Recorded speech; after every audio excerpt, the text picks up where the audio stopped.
नमस्कार। आज हम भारतीय इतिहास के एक ऐसे दौर की बात करने वाले हैं जिसे हम सब गांधी युग के नाम से जानते हैं। सोचिए, सिर्फ 30 सालों में 1915 से 1947 के बीच कैसे एक अकेले इंसान ने करोड़ों लोगों को अपने पीछे खड़ा कर दिया और एक बहुत बड़े साम्राज्य की जड़ें हिला दी। तो सबसे बड़ा सवाल यही है ना कि लंदन में पढ़ा लिखा एक वकील आखिर पूरे देश का महात्मा कैसे बन गया। इस कमाल के सफर के पीछे की कहानी क्या है, चलिए आज इसी को समझने की कोशिश करते हैं। तो इस पूरी कहानी को समझने के लिए हम उनके सफर को 5 हिस्सों में देखेंगे। पहले जानेंगे कि वो एक बैरिस्टर कैसे बने, फिर देखेंगे कि दक्षिण अफ्रीका उनकी जिंदगी का टर्निंग पॉइंट क्यों बना, इसके बाद भारत में उनके पहले सत्याग्रह, फिर पूरे देश में चले बड़े आंदोलन और आखिर में आज़ादी और उनकी विरासत पर बात करेंगे। तो चलिए शुरू से शुरू करते हैं। हर बड़ी कहानी की एक शुरुआत होती है और गांधी की कहानी की जड़ें उनके शुरुआती दिनों में हैं। वो तजुर्बे जिन्होंने उनके किरदार को गढ़ा। 2 अक्टूबर 1869, जगह थी पोरबंदर। ये तारीख सिर्फ मोहनदास करमचंद गांधी के जन्मदिन के लिए ही नहीं जानी जाती। आज पूरी दुनिया इसे अंतर्राष्ट्रीय अहिंसा दिवस के तौर पर मनाती है। मतलब सोचिए, ये अपने आप में ही कितना बड़ा सम्मान है उनकी विरासत को। शुरुआत में तो सब कुछ बिल्कुल सीधा साधा लग रहा था। राजकोट में पढ़ाई की, फिर कानून पढ़ने लंदन चले गए। 1891 में वापस भी आ गए, एक कामयाब वकील बनने का सपना लेके। लेकिन फिर आया साल 1893। एक कानूनी केस उन्हें दक्षिण अफ्रीका ले गया और बस यहीं से न सिर्फ उनकी बल्कि पूरे भारत की कहानी बदलने वाली थी। दक्षिण अफ्रीका ये सिर्फ एक देश नहीं था उनके लिए, ये तो वो आग की भट्टी साबित हुई जिसमें गांधी के सिद्धांत तपे और निखरे। यहीं पर उनका पहली बार अन्याय से आमना सामना हुआ और इसी टक्कर ने उनके सबसे ताकतवर हथियार को जन्म दिया। ये सिर्फ एक ट्रेन का सफर नहीं था, ये एक ऐसा तजुर्बा था जिसने उन्हें अंदर तक हिला दिया। सोचिए, फर्स्ट क्लास का टिकट हाथ में है और सिर्फ रंग की वजह से किसी को ट्रेन से उठाकर बाहर फेंक दिया जाए। कहते हैं उस रात स्टेशन पर ठंड में कांपते हुए उन्होंने कोई निजी बदला लेने की नहीं सोची, बल्कि उन्होंने उस पूरे सिस्टम से लड़ने का फैसला कर लिया जो इतना अन्याय भरा था। और इसी फैसले से जन्म हुआ सत्याग्रह का, मतलब सत्य के लिए आग्रह, या कहें तो सच्चाई की ताकत। देखिए, ये सिर्फ चुपचाप विरोध करना नहीं था, ये एक नैतिक हथियार था। इसका फलसफा बड़ा सीधा था कि हम हिंसा से नहीं बल्कि अपने सच पर टिके रहकर और तकलीफ सहकर सामने वाले की आत्मा को जगाएंगे। और इस विचार को उन्होंने पहली बार आजमाया 1906 में दक्षिण अफ्रीका में ही।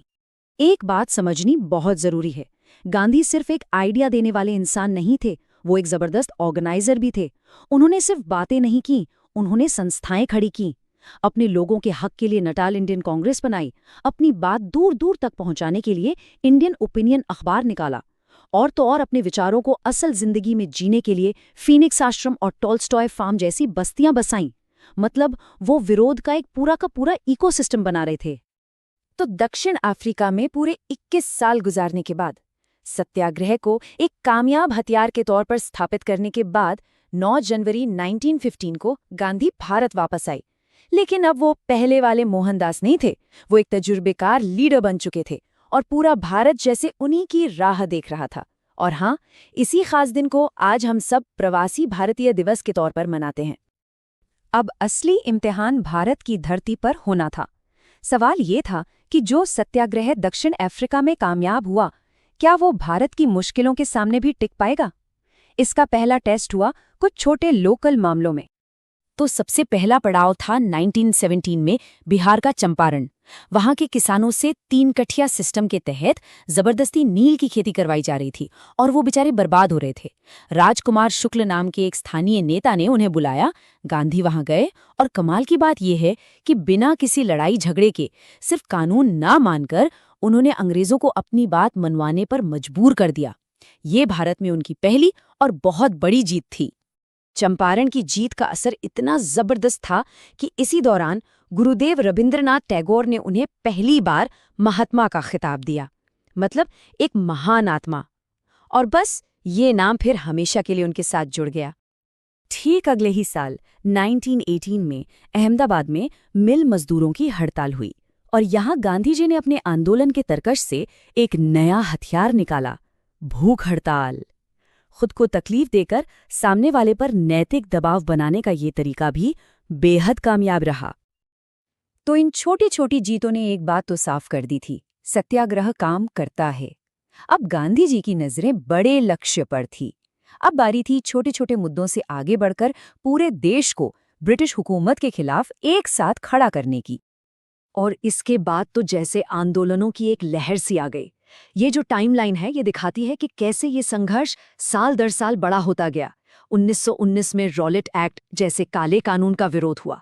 फिर 1920 में आया असहयोग आंदोलन। 1930 में नमक कानून तोड़कर सविनय अवज्ञा की शुरुआत हुई और आखिर में 1942 में भारत छोड़ो का नारा गूंजा। लेकिन ये रास्ता बिल्कुल सीधा नहीं था।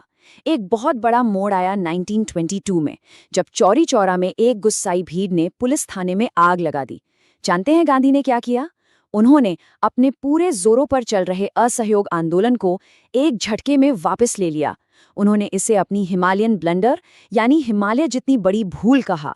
इससे पता चलता है कि उनके लिए रास्ते की पवित्रता मंजिल से ज्यादा जरूरी थी। हिंसा के रास्ते जीत उन्हें बिल्कुल मंजूर नहीं थी। फिर साल आया 1930। इस बार उन्होंने सविनय अवज्ञा आंदोलन की शुरुआत एक ऐसी चीज से की जिससे देश का हर गरीब, हर अमीर जुड़ा था, नमक। अंग्रेजों ने नमक जैसी मामूली सी चीज पर भी टैक्स लगा रखा था। इसी के खिलाफ गांधी जी ने अपने 78 साथियों के साथ साबरमती से दांडी तक करीब 388 किलोमीटर की पैदल यात्रा की। ये सिर्फ एक यात्रा नहीं थी, ये अंग्रेजी हुकूमत के घमंड को एक सीधी और शांत चुनौती थी।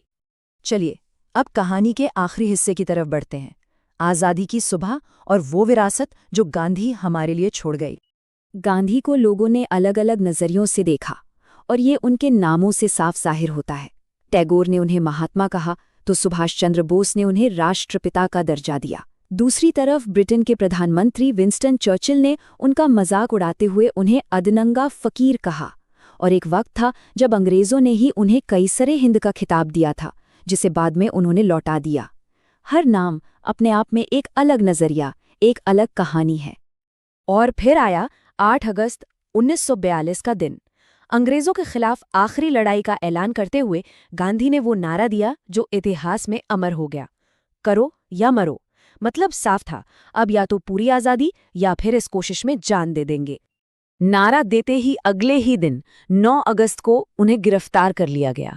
और फिर किस्मत का खेल देखिए, जिस आज़ादी के लिए अपनी पूरी जिंदगी लगा दी, जब वो दिन आया 15 अगस्त 1947, तो गांधी दिल्ली में जश्न नहीं मना रहे थे, वो मीलों दूर कलकत्ता में दंगों की आग बुझा रहे थे। और आखिरकार 30 जनवरी 1948 को शांति के इस सबसे बड़े पैरोकार की हिंसा से हत्या कर दी गई। तो गांधी की ये पूरी जिंदगी की कहानी हमें एक बहुत बड़े सवाल के सामने लाकर खड़ा कर देती है। आज के इस दौर में जहां चारों तरफ हिंसा और नफरत है, क्या गांधी के अहिंसा के रास्ते की कोई अहमियत है? क्या सत्य और अहिंसा आज भी उतने ही